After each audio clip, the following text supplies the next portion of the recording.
Topdrukte in IJsendijke, veel beademingsapparatuur gevraagd. Het is maandag 6 april, dit is Zeeland Nu. Werk te over en heel veel vacatures. Hoe ben je burgemeester in tijden van corona? En Goes opent lang verwachte spoortunnel.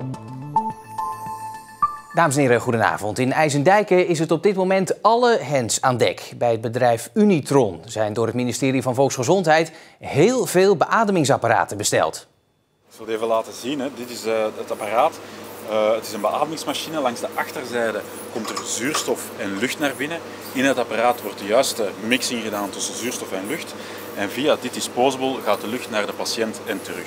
Dus via dit disposable uitgehaald kan worden, gaat de lucht er dan in en wordt de patiënt beademd door een zeer dun buisje. Tientallen van deze beademingsapparaten gaan eind deze maand op transport in de strijd tegen het coronavirus. Want niet alleen in de rest van Nederland, ook in Zeeland verwacht men dat de piek nog moet komen. De piek op de intensive care afdelingen wordt verwacht eind april, begin mei. De vraag echter naar ventilatieapparaten, die verwachten wij dan nog geruime tijd zal aanhouden.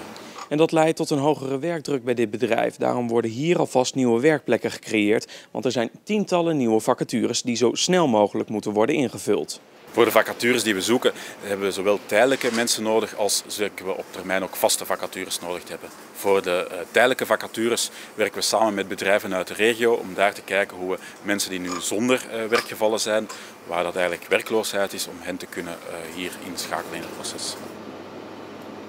En vanmiddag heeft het RIVM weer cijfers gepubliceerd over het aantal ziekenhuisopnames.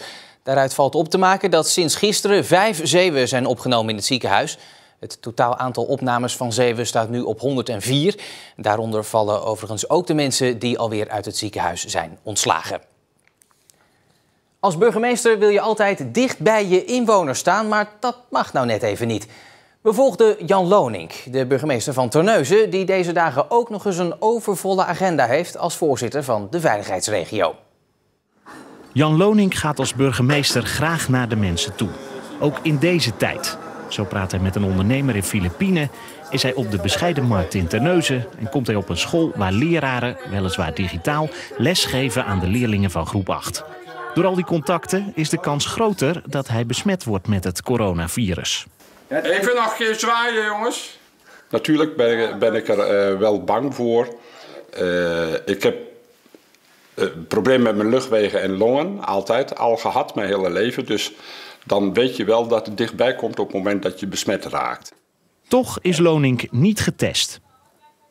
Maar 3 weken voor carnaval heb ik een hoge koorts gehad. En toen is er wel even gesproken van moeten wij niet getest worden. Maar we hebben ook een voorbeeldfunctie. En we vallen onder de criteria van als je niet tot de grote risicogroepen behoort, word je niet getest. Dus nee, ik ben niet getest. Naast het burgemeesterschap is Lonink voorzitter van de veiligheidsregio. En dat betekent veel vergaderen met mensen. Gezichtsuitdrukkingen doen er soms ook toe. En als je vaak voorzitter bent, het gaat om wat mensen zeggen, maar het gaat ook om te kijken van, is die het nu mee eens? Sommigen zeggen niet veel en dan moet je daar goed naar kijken. Maar volgende week hebben we al gezegd, doen we dat even niet. En we zijn onder het aantal van de 30 wat we adviseren, doe dat niet. Door zijn overvolle werkschema heeft Lonink sinds 2 weken een eigen chauffeur. En dat zal nog wel even zo blijven.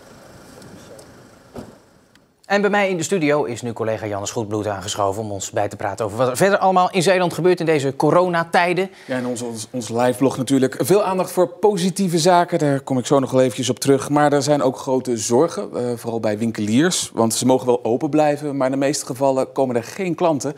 Ja, en dat heeft grote gevolgen. Ja, ontzettende omzetdaling. En dat is voor heel de binnenstad wordt dat natuurlijk de uitdaging om daar doorheen te komen. Want dat is morgen nog niet voorbij. En zoals gezegd, een auto rijdt op benzine. Maar als de benzinetank niet af en toe wordt volgegooid, staat de auto stil. En dat wordt voor veel ondernemers de komende tijd wel een uitdaging om die auto rijdend te houden. Er was vandaag ook een oproep van de GGD Zeeland om in deze coronatijd even geen houtkachels te stoken. Geen houtkachels, maar wat heeft dat met corona te maken, zou je denken? Nou, mensen met longklachten of gevoelige luchtwegen, die lopen al meer kans om complicaties te krijgen als ze besmet raken met het coronavirus. En als ze veel houtrook inademen, fijnstof, dan vergroot dat die kans. Ja, het is mooi weer, er worden veel vuurkorven aangestoken bij barbecues en dat soort dingen. Nou, en nu is dus de oproep van de GGD, doe dat nou even liever niet. Nee, je had ons ook nog iets leuks beloofd. Ja, zeker. Er waren ook allerlei hartverwarmende initiatieven vandaag natuurlijk weer. Zoals ook het 5e elftal van de Terneuzense Boys. Ze noemen zichzelf gekscherend de Mooi Boys. En zij hebben voor ieder doelpunt wat geld in een potje gestopt. Daar hebben ze taarten van gekocht. En die hebben ze vandaag afgeleverd bij verpleeghuis Ter Schorre in Terneuzen. Om de bewoners en het personeel een hart onder de riem te steken. En daar zijn ze er maar wat blij mee. Nou, fantastisch. VV Terneuzense Boys Team 5 voor jullie initiatief. 20 taarten bezorgd voor al onze zorgmedewerkers. Echt top, dank jullie wel. Toen de competitie heel snel en abrupt werd afgebroken, hebben we eigenlijk besloten om de mensen die zich heel hard inzetten voor onze kwetsbare ouderen, om die middels 20 taarten eens in het zonnetje te zetten. En dat doen we dan met de inleggelden vanuit de doelpuntenpot. Die mensen werken hier zo hard en met zulke goede, beste bedoelingen, dat hebben ze wel verdiend. En meer van dit soort positieve berichten zie je natuurlijk in Trots op Zeeland op televisie, de bijbehorende Facebookpagina en in het liveblog op onze website omroepzeeland.nl. Jannes Goedbloed, dankjewel.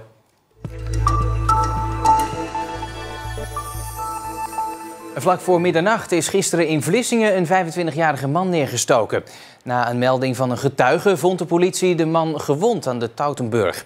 Over de ernst van zijn verwondingen is niets bekend. Ook is nog onduidelijk wat er precies is gebeurd. De politie roept getuigen op om zich te melden. In de Vlissingse Sloehaven is met DNA-techniek onderzoek gedaan naar uitheemse planten en dieren die via de scheepvaart in de havens terechtkomen.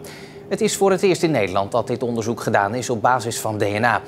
De Nederlandse Voedsel- en Warenautoriteit kan zo eerder ingrijpen als zich hier dieren of planten willen vestigen die schadelijk kunnen zijn. En voetballer Bart Nieuwkoop, afkomstig uit Tolen, keert terug naar Feyenoord. Dat meldt althans het AD. Nieuwkoop werd dit seizoen door de Rotterdamse club verhuurd aan Willem II uit Tilburg. Volgens de krant houdt Feyenoord er rekening mee met dat Rick Karsdorp gaat vertrekken, waardoor Nieuwkoop volgend seizoen in aanmerking zou kunnen komen voor de rechtsbackpositie bij de Rotterdammers. Nieuwkoop liet eerder al doorschemeren graag terug te willen naar Feyenoord.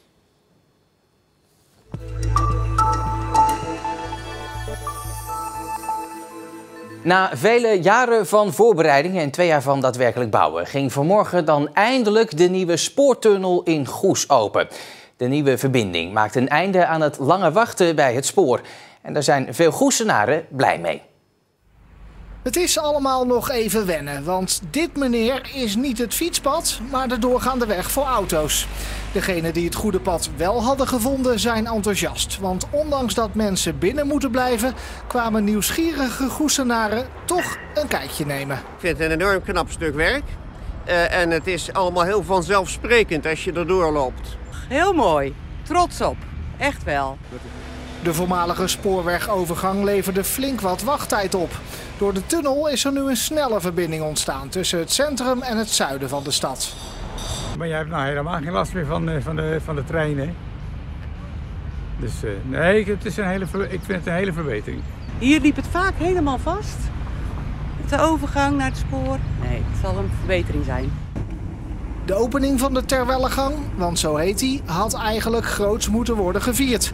Maar het coronavirus gooide roet in het eten. Ja, maar dat maakt niet uit. Tuurlijk is dat voor ons teams jammer.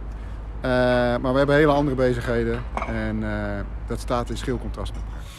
Nog niet alles is klaar. Er wordt nog een plein aangelegd. De oude overgang moet er nog uit. En het busstation wordt later aangepakt. De kunstwerken in de nieuwe tunnel zijn al wel klaar. Ja, die heb ik gezien. Wat vond u daarvan? Heel mooi, heel mooi. Had ik niet verwacht. Op de muur staan markante gebouwen uit Goes, gemaakt door kunstenaar George Schade. De verwachting is dat over een paar maanden alles af is. En zo heeft Goes eindelijk die lang verwachte tunnel in de stad.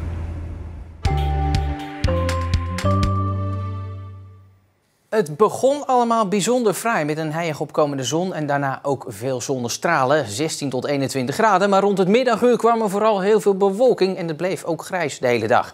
Morgen dan begint het nevelig met mistbanken, maar dat lost daarna gelukkig op. Daarna wordt het vrij zonnig. Maximumtemperatuur morgenmiddag is 18 tot 21 graden. Hier volgt een nieuwe uitzending van Trots op Zeeland vanuit de huiskamer van collega Esther Dijkstra. En daarna het uitgebreide weerbericht met Jules Gernert. Ik wens u alvast een hele fijne avond.